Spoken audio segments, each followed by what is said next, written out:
What's going on, guys? Welcome back to the channel. My name is Steve. I'm Lindsay. Today we're going to be reading to Queen Elizabeth II, her reign in numbers. Yesterday was the first time Lindsay had ever learned anything at all about Queen Elizabeth. That was the first time she had ever reacted to a video, or really, I think you even said the first time you'd ever even heard her voice, really. Yeah, I had never really heard her speak at all that I can remember. So we got to... Yeah, we got to, learn a little bit about her, basically in her own words, learn a little bit about her personality maybe, and just see her from when she was young and when she was older. Yeah. But today we want to do more of a deep dive and learn about the numbers specifically. Just kind of learn more about her reign in general and maybe some of the things that happened during her reign. That's what we're hoping to learn here. A good summary of what it looked like. Yeah, so... hopefully that's what we'll pick up here, but nonetheless, this will definitely be very new for Lindsay specifically, because while I haven't learned crazy amounts about the Queen, I have definitely learned a bit more than she has, especially since when I started this channel, I believe it was the day or two before Queen Elizabeth actually passed away. So I quickly, from that point, over the next week or so after she died, I looked at some different stuff at that point, but it's definitely been a while. So really looking forward to this, guys. So I think we'll just go ahead and dive in here and check this out. Queen Elizabeth II had an unparalleled reign, the effect of which has been felt across the world. In her record-breaking 7 decades on the throne, she witnessed the end of the British Empire and welcomed radical societal shifts. She was the first person in the UK to make a long-distance phone call without an operator, the first monarch in the world to send an email, and one of the first to tweet. The Queen's reign was monumental in absolutely every sense. It was peppered with superlatives. She was the longest reigning British monarch. Her head appeared on more coins than any other living monarch. She was, herself, like a monument, unchanging. Through it all, Britain's satisfaction with the Queen averaged close. Wow. Almost 80%. That's impressive. Yeah. So what's the average? Obviously, it's not the same thing. For a president? But a somewhat similar comparison. What would the average approval rating be of a president? Well, I can't talk about what it may have been back, decades ago. But looking over the last few presidents we've had, it seems to average in the 40s. Wow. You might get up to 50 here or there. During their tenure, but usually seems like it's in the 40s or so on average. You know what I want to look at? What? I want to look at what the royal family and the monarchy actually does for the UK and what the purpose is, because obviously I don't think they make the same types of political decisions as a president or a prime minister. Right. So that could explain some of the approval. Yeah, it's definitely changed over time. The monarchy doesn't have the power that it technically had, centuries ago.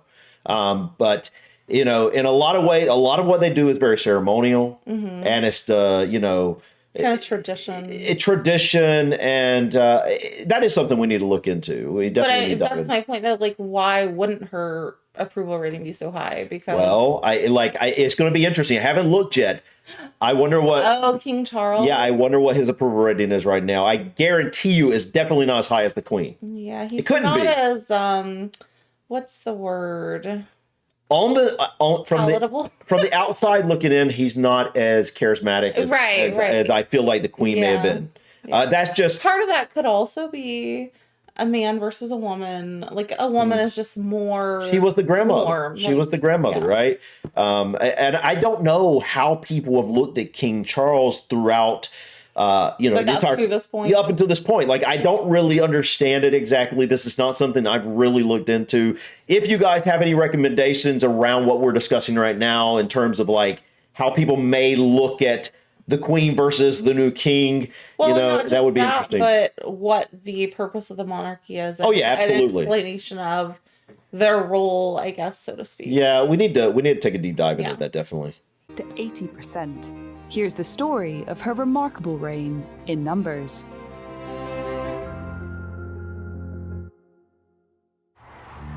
the gates of Buckingham Palace, Queen Elizabeth II's coronation was on June 2nd, 1953. carrying a beautiful and radiant girl to her coronation. By the way, Wow, look at that carriage. I started to say that carriage when Gorgeous. you see it in color. Is it gold? Yeah, it's a Gilded? lot of man, it is so extravagant. It's beautiful. I mean, I guess that makes sense. yeah, I mean it does. Yeah. She was only 27 when she formally devoted 27. her I thought life she was to the 25 or crown. 26. Okay. By the end of that life, she had reigned over a Britain that was vastly transformed. For one thing, its population was a lot older. In 1953, only 11% of Britons were over 65. What? By 2020, Wow, that had risen it's almost to double. 19%. And the Queen was an oddity. She was a woman with a job. Only 26% of British women were in the labour force in the 1950s. Isn't that crazy to think about the huge difference Yes. just in that In a short amount of lifetime. time? In one lifetime. Like 26%. I don't know what it is now. Well, hold on, let's see. By 20, Ooh, 72%. That is just, wow, That's mind-blowing. Yeah, it really is. So Whether that's, People for don't look the at that. best, Yeah. we can talk about that. I don't know. But I definitely think if a woman wants to be in the workforce, she Yeah. should obviously have that right and feel free to do so. Right. But I don't know. That's just, wow. Yeah. 26% versus 7%. How society must have been different at that point. Yeah. And like we've never lived in that society, so it's hard for us to even fathom what that would have been like, honestly. Yeah. 21, 72% of women worked. The Queen had a talent for saying a lot while saying almost nothing at all. She was almost the perfect constitutional monarch. Nobody knew what she thought. And there's nothing more enigmatic than not knowing what somebody thinks. In other words, she seemed to be very stoic. If being an Yeah, she was unreadable, Yeah. I think. And so she could keep face even if she inside was, oh, I hate this, or Yeah. Yeah. enigma was part of the reason for her popularity, so too was her dedication to her role. And the royal yacht sails into Wolf's Cove to receive a salute of welcome. The Queen worked incredibly hard at her job. In 2017, at the age of 91, she attended 292 public engagements. In just 2017? Yeah. No. At 91 years old. I thought that was going to say like in her lifetime. 292 in just 2017. Holy, hold on. We got to go back. Hold on. really what they were I saying? think that's what they said. Oh my goodness. Hold on. How was it even possible? In 2017, at the 2017. age of 91, At the age of 91. she attended 292 public engagements. Guys, I'm guessing everybody can see how incredible that number is. I'm exhausted if I have to leave the house for like once a week or something for a social engagement. Like, can you imagine how much does that average out to per month? 292 divided by 12. I mean, That's crazy. what is that? That's like, oh man, I don't want to do the math in my head right now. I mean, we'll say it's roughly less. Well, 25 a month would be 300. So not quite that. 24 a month-ish. That's insane. That's 6 a week, roughly. Wow. Well, not quite, but like close to it. That's close to 6 a week. More than 5 a week. That's insane. At 91 years Props old. to her. At 91 years Yeah. old. Like I wouldn't want to do that now. I know. Same. It would be so mentally exhausting. Now, because like you can say, well, it's not the same as like going to work that many days, But you have to present yourself. Yeah, you have You gotta to keep you're yourself- always on because Yeah. everyone's always watching you, scrutinizing everything you're doing. Yeah. It would be so exhausting. Yeah, it really honestly. would. Yeah. So it is work, honestly, because you got to. Yeah. keep present yourself- yourself in a. Yeah, that would be hard. And when her husband of 73 years, the Duke of Edinburgh, 73 died, years. she took only 4 days off. Wow. She also went through her red box, a case filled with government papers for her attention, daily throughout her 7-decade reign, Wow. taking time off for just Christmas Day and Easter. One of the things that her prime ministers have said is that it's very clear she has a very good grasp of what is going on. You don't impress with your knowledge of British state without working at it. And the Queen's role extended far beyond one small island. In 1953, she reigned over a dwindling British Empire. She was head of state for 55 overseas territories. By 2021, just 14 of these remained. Singapore means Lion City, so it's appropriate that lions and dragons should take part in the independence celebrations. Ending all our constitutional links with Britain was proclaimed and given the royal seal of approval. As the empire disappeared, the Commonwealth grew, a voluntary club of countries with the Queen at its head. By 2021, its 54 member states were... Wow. I'm confused by that. What did they say the first one was? The first what? The Empire? The British Empire? Yeah. Well, that you can imagine what the British Empire is. So like places they had conquered, basically, and then like it dwindled because they wanted their independence and they like some to leave. Some obviously fought for independence, and others, basically in her reign asked for it, and I guess it was granted. I guess. And so this is people who not people, countries that wanted to join. Well, I'm confused. This is, without the definition, I can't give you a definition for what a Commonwealth country is. They're tied together. Were home to 2.4 billion people across 5 continents. Wow. That the Commonwealth has remained like a strong third of feels like one of those citizens in the diplomatic world. puzzles. It's kind of the ghost of the empire. And of all the things, you would think that who would want to belong to it? And it was often felt that the thing that was really holding it together was her. In her reign, Elizabeth visited almost every Commonwealth country. In fact, travelling to her overseas territories was one of the first things she did as Queen. The 5-month tour takes the royal couple first to Africa, then to Ceylon, Australia and New Zealand. Between November 1953 and May 1954, she visited 14 in an epic tour around the world. Black Star Square, the enormous parade ground in the center of Accra. 7 years later, she visited Ghana. The country was suffering deep political turmoil. The Queen and President Nkrumah first drove past the 5,000 troops. Days before she arrived, bombs were going off in the capital city of Accra. But she went anyway, to a roaring reception. Whatever else is blown into the limbo of history, the personal regard and affection which we in Ghana have for your Majesty and for your Royal Highness will remain. Even beyond the Commonwealth, she loved to explore the world. She was probably the most well-travelled monarch in history, visiting over 100 countries. Wow. She met 13 US presidents. Holy. And 5 popes. 13 presidents. I mean, that makes sense. Some are going to be 2-term presidents. Some would be 1-term presidents. But overall, I guess in a 70-year reign, you're going to see a bunch of them. Did she actually meet all the presidents in her time? I don't know. As queen?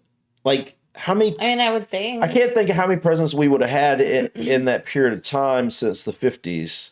Actually, I am curious, guys. Yeah. Hold on one second. All right, guys. So basically, there were 14 presidents total in Queen Elizabeth's reign. U.S. president. U.S. presidents. And the only one she never met in person was Lyndon Johnson. Lyndon B. Johnson was... Yep. She corresponded with him. I don't know if that was through letters or phone calls or whatever, but didn't go into detail never on that. met face to face. Yeah, so... That's pretty impressive.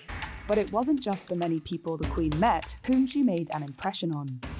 The whole world knew who the Queen was. One of the photos that was taken of her that was on the British stamp for decades is thought to have been the most reproduced photograph in history. Her image had appeared on more coins than any other living monarch. For that alone, she was one of the most famous women in the world. That's very true. Yeah. She was portrayed in 100 films and TV shows, from the sublime to the ridiculous. Queen, ladies and gentlemen. And a Gallup poll listed her as one of the world's top 10 most admired women 52 times. Oh, wow. That's more than Mother Teresa and Oprah Winfrey combined. wait, top 10? 52 times? And I think they did that. Gallup usually does all these polls like once a year, I believe, right? Probably. Yeah. And so, wow. I wonder what years she wasn't. That makes, I'm interested in knowing like that what now. the reason like, was. yeah, like who were the people that may have replaced her in those years, basically, where her spot normally would have been in the years that she wasn't. Elizabeth II was one of the world's longest reigning monarchs, surpassed only by Louis XIV of France. Oh, wow. The numbers behind Queen Elizabeth II's remarkable reign speak for 69 themselves. years and 157 But days. perhaps her most enduring legacy is the way in which she ruled. The Queen's stoic devotion to her rule was legendary.